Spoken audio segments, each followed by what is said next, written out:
I first defied my family the summer after I turned 18. By 18, I knew I didn't need to be pretty. As the older Watry-Ridder girl, my power was in my name. Unlike the other girls in town, I didn't need to catch a man with passing beauty trends or by mastering chicken a la king.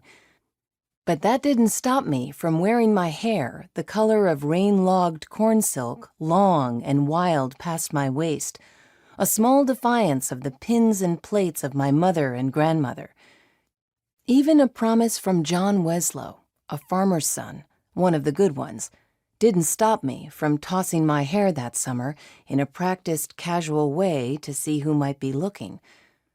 That hair toss was the very thing that caught John's eye, or so he said, at the solstice bonfire after our sophomore year. 2 years later, at a different party, in the same park, with the same people, I watched John break away from a knot of yelling boys, some stripped to undershirts in the surprisingly warm air of the early western Minnesota summer. It felt like a normal night, thankfully, after the highs of finishing school and our high school graduation, followed by the sudden shock of Robert Kennedy's assassination in the same week. Yet another tragedy, deeply felt in our very Catholic town.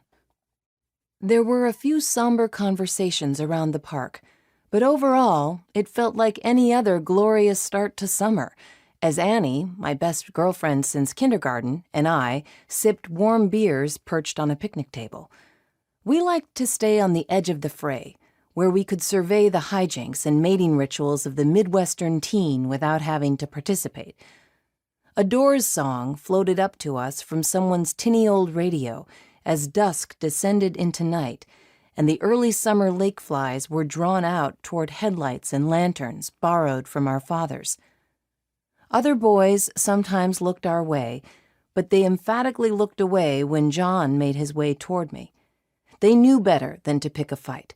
That particular jaunt had run its course many times over. I sighed, bored, and a little disappointed. Annie and I secretly loved watching John calmly stare down the other boys who so much as glanced my way. Anything to ward off the monotony of small-town life and the looming threat of adult responsibilities,